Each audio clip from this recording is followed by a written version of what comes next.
Bien, bien, si observas, ahorita estoy incluyendo más citas bibliográficas que imágenes, pues para que te des cuenta que lo que estoy explicando tiene un fundamento bibliográfico, ¿ok? Este historiador quiropráctico, Pierre-Louis Gaucher, que admiro muchísimo, él dijo, los orígenes de la quiropráctica son sin duda alguna inusuales.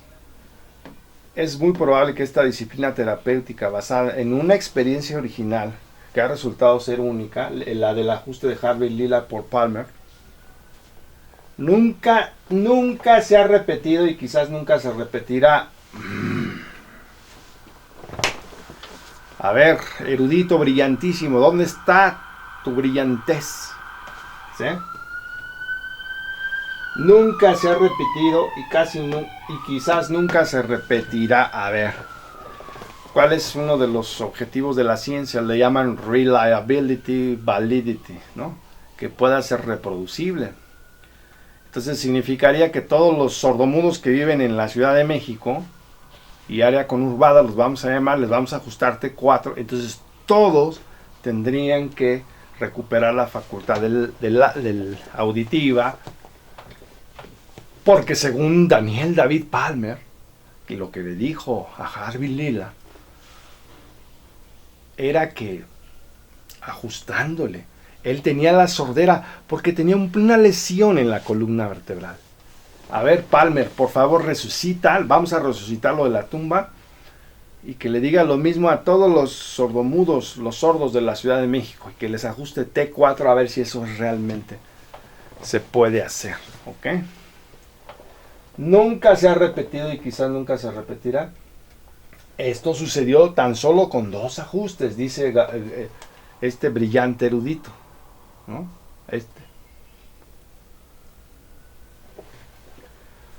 Fue la primera vez desde Hipócrates y Galeno que en un arte de curación fue definido sobre la base de la idea de que el sistema neuroesquelético es regulador de la atención. Acuérdate que Palmer en todos sus escritos originales no hablaba de la subluxación, hablaba del tono y de la tensión y de la inflamación, ¿sí?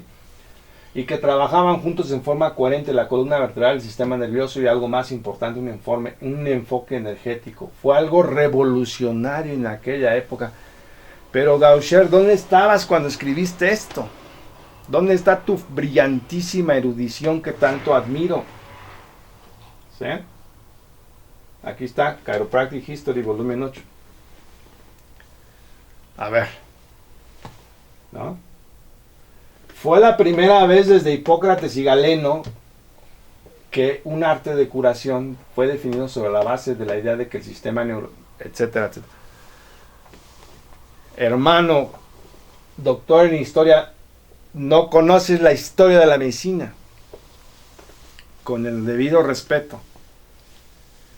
Porque si lees a los hipocratistas Littré y Pedro Laín Entralgo y el gran erudito alemán Werner Jaeger, y si ves la historia de la medicina europea y occidental, te vas a dar cuenta que durante siglos hubo varios neohipocratismos y transhipocratismos, y que la quiropráctica es uno más de tantos que hubo. ¿Sí? Entonces no me vengas con que después de Hipócrates y Galeno hasta ahorita un iluminado, brillante y genial llamado Daniel David Palmer habla de la relación que hay entre la columna vertebral y el sistema nervioso de forma coherente. Un enfoque energético, ahí ya no es vitalista, ya no es teosófico, ya no es masónico, ya no es espiritualista de consultar a los muertos, es energético. Entonces, ve como dice Joseph O'Donoghue, cuando nada más leemos los documentos de David Palmer sin tomar en cuenta el contexto histórico donde se desarrollaron, cometemos este tipo de errores por muy brillante que sea el erudito. Realmente lo admiro. Este erudito es uno de los eruditos, de los más grandes pensadores en la profesión quiropráctica. Por Dios, ¿y cómo dice eso? De algún modo lo entiendo, porque en aquel tiempo tanto se ha atacado a Palmer y tanto se le ha criticado diciendo que es un ignorante y que era un crudo rural, y etcétera, que tratan de apologizarlo, defenderlo. Pero ese es un gran problema de los historiadores de la quiropráctica. No apologicen a Palmer, describan sus puntos buenos y sus puntos no tan buenos. Utilicen el pensamiento crítico, así como te dije de Simon A. Senson. ¿Sí? No, o sea, no es posible que osteópatas brillantísimos le rindan culto a Andrew Taylor Still y que quiroprácticos brillantísimos le rindan culto a Didi y a BJ. ¿Sí? Entonces ahí está, es insostenible. Esta apología de la quiropráctica la han llevado a cabo la mayoría de historiadores de la quiropráctica, pero resulta insostenible por lo que hemos estado analizando en nuestra investigación. ¿Ok? Bien.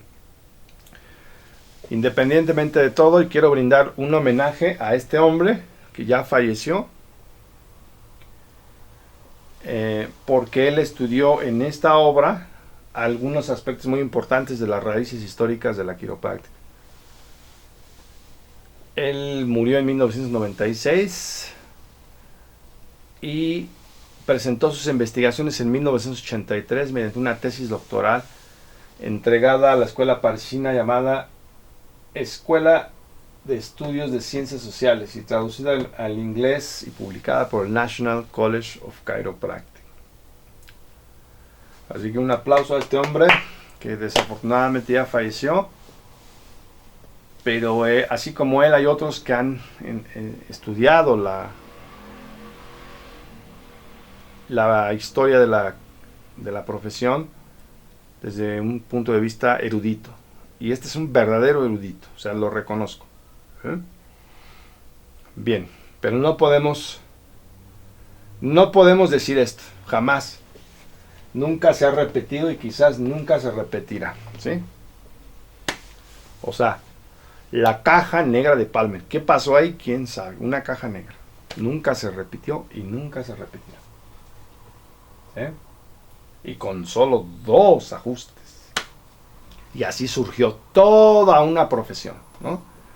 Bien. Pero le damos homenaje a este gigante de la quiropráctica.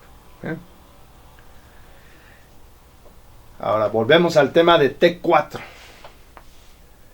Virgil Strang, necesitas leer su libro, se llama The Chiropractic Philosophy, o Principles of Chiropractic Philosophy, los principios de la filosofía quiropráctica. Aquí está, mira. Essential Principles of Chiropractic. Davenport, Palmer College of Chiropractic. Otro graduado de Palmer, otro adoctrinado en el catecismo de los Palmer. Virgil Strang, que está considerado uno de los grandes filósofos de la quiropráctica, brindó posibles explicaciones neurológicas que incluyen el reconocimiento de ramas simpáticas que emergen de los cuernos laterales de la médula espinal de los segmentos vertebrales en la zona torácica superior. Tales ramas conforman ganglios de la zona cervical superior con fibras postganglionales que ascienden hacia diversas direcciones, una de las cuales inerva los vasos sanguíneos del cerebro, aunque sin conexión directa con el oído interno. Aquí está, publicada en 1984. ¿Por qué no se puede saber? Porque son plexos nerviosos, son redes de nervios. Entonces no puede decir que uno en específico sale de T4 hacia el oído interno. Entonces, si se le benefició el oído interno, se le pudo haber beneficiado a otros órganos, otras circunstancias de salud, y no reporta nada de eso. Entonces es muy dudoso el relato, ¿sí?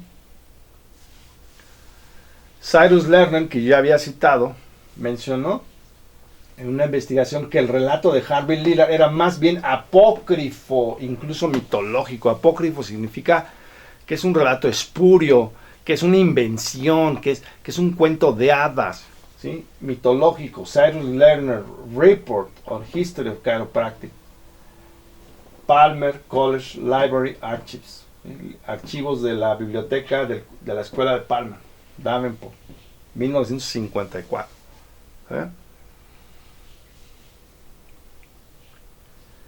Y en la siguiente vamos a hablar de la supuesta fecha en que inició la quiropráctica. Vamos a hablar. La siguiente.